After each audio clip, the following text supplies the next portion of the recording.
I sat near the back, third row from the exit, in a blazer that didn't quite fit the occasion.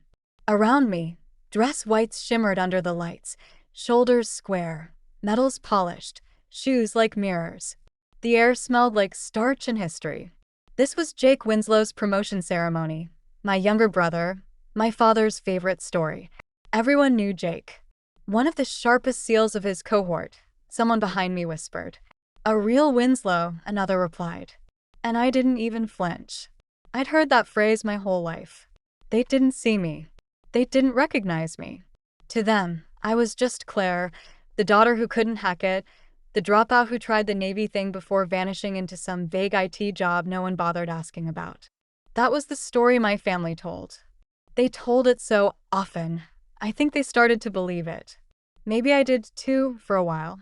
I adjusted the cuff of my blazer, fingertips brushing the place where my real uniform sleeves used to end. Colonel Claire Winslow, Naval Cyber Command. But not today. Today, I was just a shadow at the edge of my brother's spotlight. Up front, my parents sat like royalty. Admiral Richard Winslow, retired, stood ramrod straight in his civilian suit. My mother, Diane, pearls at her throat, rested her hand lightly on Jake's arm. She looked proud, the kind of proud that could break a daughter if she let it. I had no plans to be seen, no intentions of being anything but polite and invisible. But when General Mark Lyman stepped to the podium, broad, composed, the kind of man who never fumbled a word, his gaze swept the crowd once, then landed on me. It stayed there. He paused just long enough to shift something in the air. I didn't move. Not yet. I was born into the kind of family where rank came before name. In Norfolk, Virginia, that wasn't rare. Every other house had a flag on the porch and a story about someone who served. But in the Winslow house, service wasn't a calling. It was a bloodline. My grandfather commanded destroyers in the Pacific. My father, Admiral Richard Winslow, led operations in the Gulf and briefed presidents. I learned to say I served before I learned to ride a bike. We didn't take family vacations. We transferred duty stations. The living room was a museum of awards and folded flags. No one ever touched the wall with his bronze star. There were rules, unspoken but ironclad. Men served, women supported. The Winslow men fought, bled, commanded. The women stood straight at ceremonies and made perfect potato salad. That was the shape of pride. It wasn't cruel. It was tradition. It was what worked. And I ruined the symmetry. I wasn't loud about it. I just didn't fit where I was told to go. While other girls watched music videos or practiced pageant walks, I was in the garage taking apart an old radio just to figure out how the signal moved. At 9, I beat Jake in a logic game our father brought back from Japan. He threw the board away that night, said it was missing pieces. At 12, I started staying up after lights out, sneaking into my dad's home office. He thought I was sleeping. I was reading old Navy encryption manuals like bedtime stories. I liked the way they made me feel, like I was inside something no one else could touch. Then one evening, he caught me. I was sitting at his desk, decoding a cipher from an old Pacific Fleet drill. The solution came to me fast. I scribbled it out on a yellow legal pad and leaned back proud. He stepped into the doorway. I looked up, smiling. I think I cracked it. He walked over, glanced at the paper, and read the sequence. Then he did something I'll never forget. He laughed. Not cruel, not kindly either. Just a dismissive chuckle that turned my face warm and my spine cold. He ruffled my hair and said, "Stick to cheerleading, Claire. This stuff's for the men who run the show." Then he left, and I sat there, staring at the legal pad like it had betrayed me. I didn't cry. I didn't speak. But something in me went quiet that night. Not broken, just sealed. From then on, I knew if I wanted to be seen, I'd have to earn it somewhere outside our house, and maybe never bring it back in. By the time I turned 17, I'd stopped sharing anything that mattered. I still came to dinner, still asked about Jake's training or Mom's book club. I smiled in photos. I played the daughter well. But the part of me that counted, the part building something in silence, stayed tucked away. That year, I applied to the United States Naval Academy without telling anyone. I trained at dawn, ran 6 miles every morning, memorized specifications for nuclear subs, cracked encryption challenges over lunch. I didn't date, didn't go to prom. I wasn't rebelling. I was preparing. And no one noticed. When the acceptance letter came, it arrived in a plain envelope. No golden seal, no fanfare, just words that changed everything. We are pleased to offer you admission. I stared at it for an hour, not because I doubted I deserved it, but because I wasn't sure what to do with the joy. Where do you place it when there's no one to hold it with you? That night, I brought the letter to dinner. My hands trembled. I tucked my hair behind my ears 3 times before I spoke. Annapolis, I said, laying the envelope down like evidence. I got in. There was a pause. Then my father leaned back in his chair, arms crossed. He didn't smile. He didn't even reach for the letter. You'll crumble under pressure, Claire. Basic's going to send you crying home. He pulled out his wallet and set a crisp $100 bill on the table, then turned to Jake. Bet she drops by week 4. Jake chuckled. Not mean, just comfortable, like it was obvious. Mom reached for my hand, her voice soft. Honey, you're so bright. You don't need to prove anything. You could teach, marry well, be safe. Safe. I looked at the money, at Jake's easy grin, at my mother's gentle retreat. The air felt thick. I said only this, I'm going. My voice didn't shake, but something inside me shifted away from them. They didn't drive me to Annapolis. Said it was too far, too much traffic. I took a Greyhound, 6 hours with a duffel and no goodbye hug. I watched them from the window. Dad standing with arms crossed, Mom dabbing her eyes, Jake checking his phone. For a moment, I wondered if I was making a mistake. Then the bus turned, and the house slipped out of view. And that thought never came back. Annapolis didn't ease you in. From the moment I stepped off the bus, it was noise, order, and motion. Names barked, boots hitting pavement, someone yelling before I could even breathe.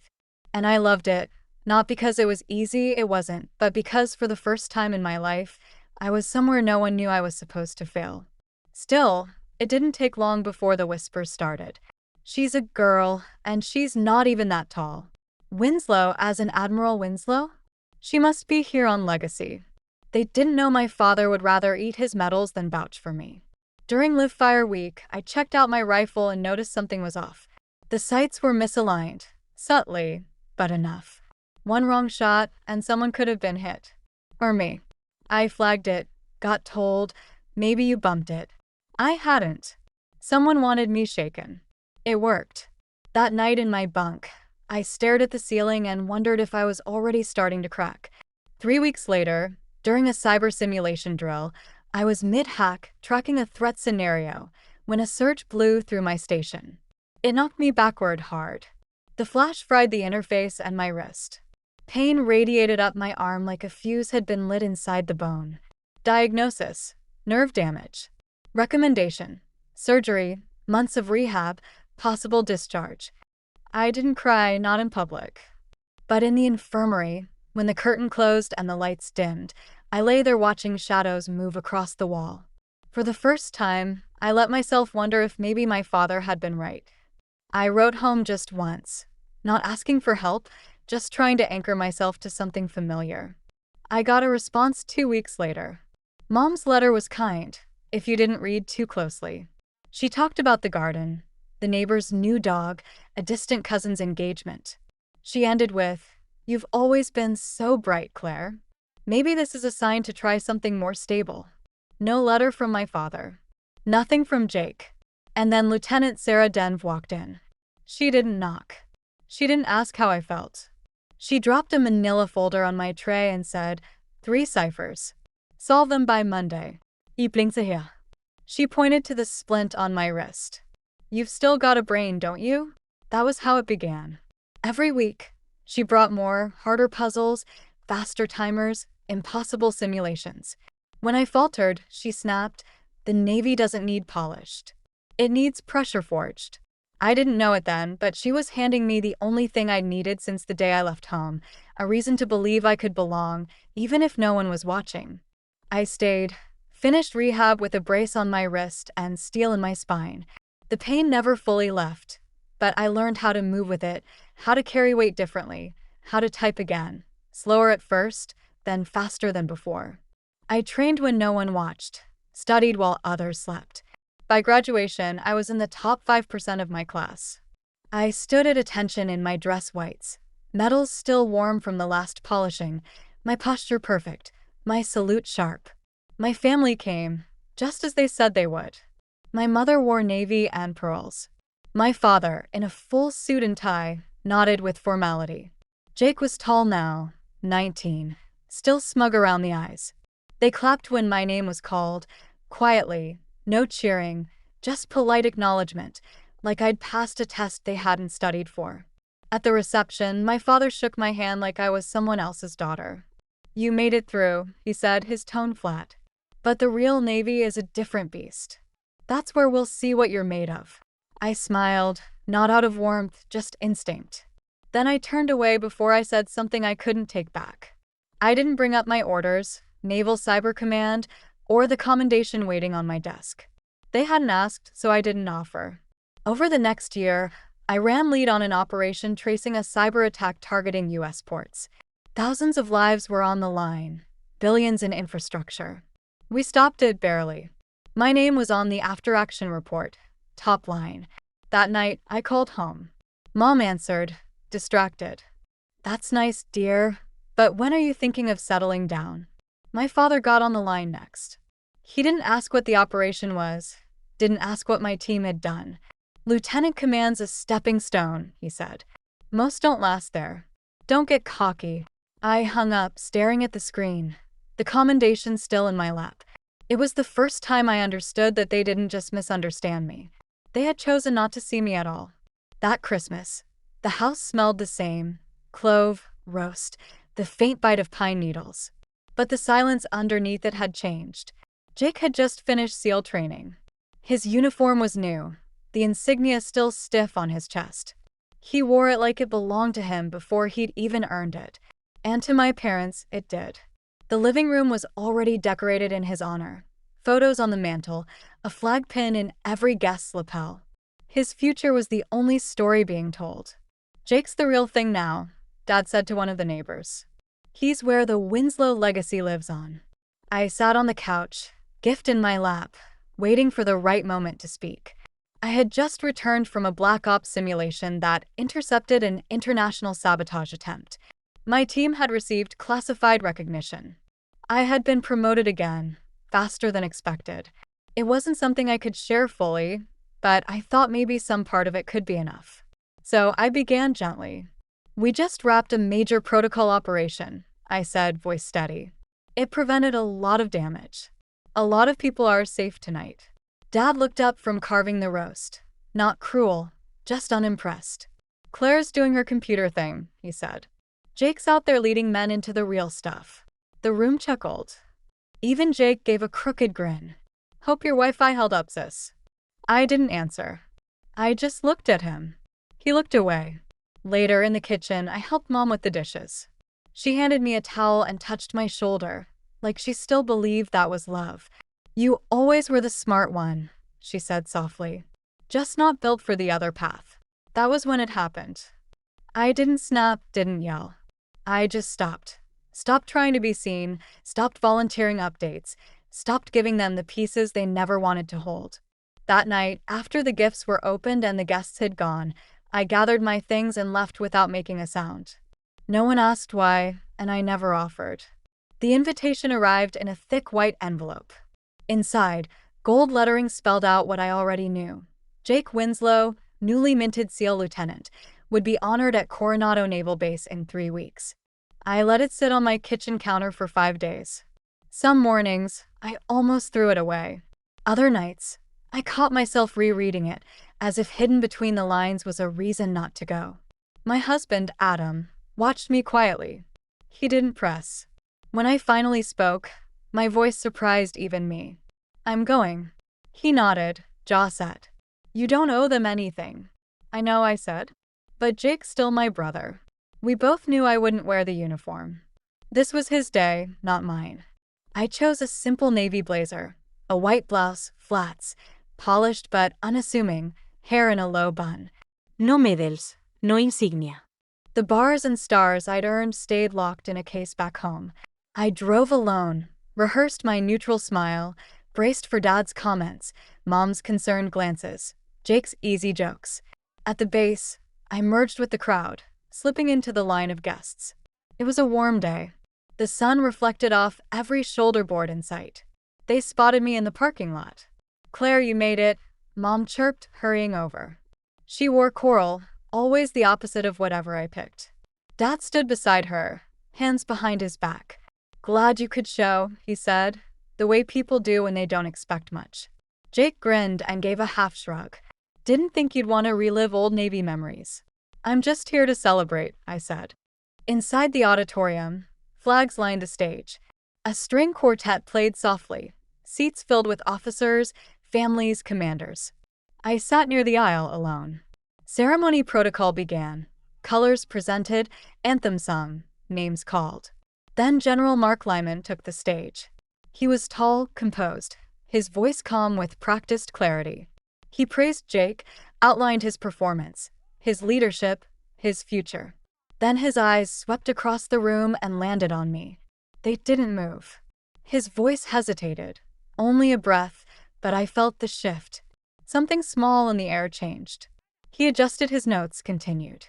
I lowered my gaze, willed myself invisible, but I knew what was coming. The final words of commendation passed. Applause rose, then fell. And then came the moment. General Lyman stepped down, walked straight into the crowd toward me. He stopped, saluted. "Colonel Winslow," he said, loud enough for the rows around us to hear. "Your cyber framework saved my team during the Quran breach." I never got to say thank you. The room froze. Conversations cut short. Heads turned. Mom gasped, her hand flying to her chest.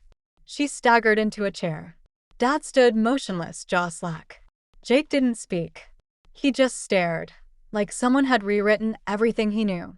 More voices joined. "Wait. Colonel Winslow?" The blackout op. A younger officer stepped forward. "Ma'am, your protocols are now required reading in Joint Command." I stood up slowly, my blazer suddenly too thin. "Thank you, General," I said evenly. "But today is not mine. It's my brother's." He paused, then nodded with respect. "Understood. But we know who you are." And just like that, the story they told about me cracked. They found me just off the main corridor, near a small conference room with the door still half open. My mother was pale, one hand gripping the back of a chair. Jake stood beside her, still in uniform, arms crossed, like he hadn't decided whether this was real or not. My father was pacing, slow, stiff, like someone walking through a memory he didn't trust. When I stepped in, he stopped. "Colonel," he said, not loud but sharp. "What kind of game is this?" I closed the door behind me. "It's not a game." He took a step forward. "You let us believe." "No," I said. "You believed what was easiest." "I didn't correct you." Mom spoke next, her voice trembling. "Why didn't you tell us?" "We didn't know, Claire." "How could we not know?" I looked at her, not with anger, just quiet clarity. "Because you didn't want to." "That's not fair," she whispered. "Isn't it?" I asked. "Every time I tried to share school, missions, promotions, you shut it down or changed the subject or made it about Jake." Jake shifted, his jaw tightening. "I didn't know," he said softly. I knew something was off. You talked different, carried yourself different, but I didn't ask. I guess I didn't want to be the second Winslow." That landed deeper than anything else in the room. I let the silence stretch, not to punish them, just to let the truth settle. "I didn't stay quiet to hurt you," I said finally. "I stayed quiet to protect myself." Dad rubbed the bridge of his nose, suddenly older than I remembered. "You're telling me that all these years, while we thought you were floundering, you were running operations like that?" "Yes." "And we mocked you?" "Yes." He didn't respond, just stood there, the weight of it folding his shoulders in. Then the door creaked open. Adam stepped in, quiet as always. "You okay?" he asked me. "Yeah," I said. "They just found out I'm not a failure." He looked around the room, then back at me. Took them long enough. A week later, the phone rang just after sunset. It was my father, not a message relayed through Mom, not an email, his voice. "We'd like to have you over," he said formal, like he was issuing a dinner invitation to a visiting officer. Just us. No neighbors, no speeches. I paused before answering. All right. That Saturday, Adam and I pulled into the driveway I hadn't seen in over a year. The porch light was on, the steps swept clean. The door opened before we knocked. Mom greeted us with a hug that didn't hold too tight. Thank you for coming, she said, her voice quiet but steady. Inside, the table was already set. Not for show. Just simple dishes, cloth napkins, glasses of water already poured. Dad stood when we entered the dining room. I hadn't seen him rise for anyone in years. Claire, he said, would you sit? Dinner was careful, everyone choosing words like stepping stones. Halfway through, he set down his fork and looked straight at me. I've been thinking, he said, and I owe you apologies. Not one, several. He didn't list them, didn't explain. I nodded. That was enough. Mom reached across the table and touched my hand. We thought we were protecting you, but maybe we were just shielding ourselves. I didn't answer right away. Then I said, I stopped sharing because every time I tried, you turned it into something smaller. I needed to protect what I'd built. Jake, quieter than usual, added, we made it hard for you to be honest. That's on us. No one cried, but something softened, just enough to let the room breathe. 6 months later, I stood on a stage in Washington, the Navy Cross pin just above my heart. It was one of the rare moments my work was allowed to surface, not behind closed doors or buried under clearance levels, just a name, a face, a medal that said, we see you. In the front row, my family sat together.